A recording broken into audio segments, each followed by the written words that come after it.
I think one of the first movies that I went to see in a theater was either From Russia with Love or, weirdly enough, Dracula, Prince of Darkness. Oh. Which is one of the most violent, when a clove hangs the guy over the coffin and cuts his throat. Yeah, bleeds him, yeah. That's so I was like, what? You'll let me watch somebody get their throat cut, but Jaws is not good.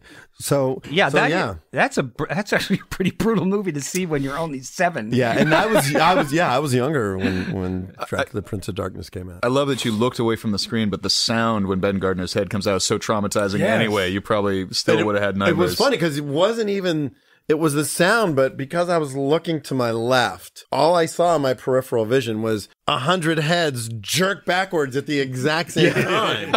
So by the time I spun back to watch the actual movie, I had missed it, but I saw the wave of heads flying in reaction to the scream. And I'll never forget, it was at the Gateway Theater, same theater I saw Dawn of the Dead in downtown Pittsburgh. And I remember it weirdly like it was yesterday. I remember standing in the theater lobby and looking at the lobby cards while we were waiting in line to go in, and I was holding my mom's hand, and I saw the lobby card of Hooper in the Cage with the shark going by, and the shark was massive. And I was just like, how did they do? So I have one very funny story, and then I'll let you guys talk. Maybe.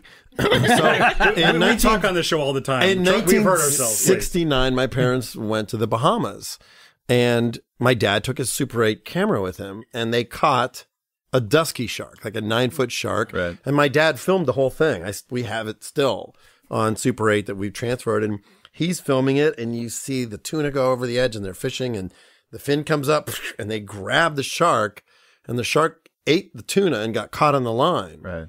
So my dad's leaning over the boat, and they put a hook in and dragged the shark out of the water. And it was a 9-foot shark. So it took like 4 guys to pull it out.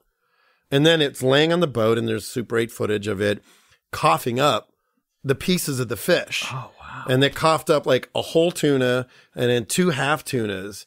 And they didn't know how to kill it. So they like shot it with a shotgun like 5 times. They were like, it was a bunch of guys.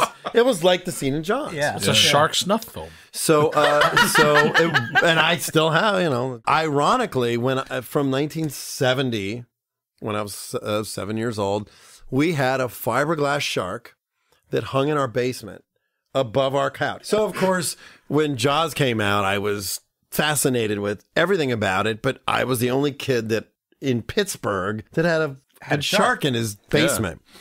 So we go to the movie, and of course I come home, and the first nightmare of many nightmares I had was that our basement flooded and filled with water, and the shark came off the wall and started swimming inside the house.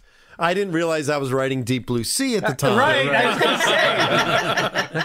Yeah, that whole you were Saffron Burrows in your underwear. She was my neighbor. That's so funny. So all of these amazing, weird nightmares and vivid visuals and things, everything sort of just dialed in right at the right time for me.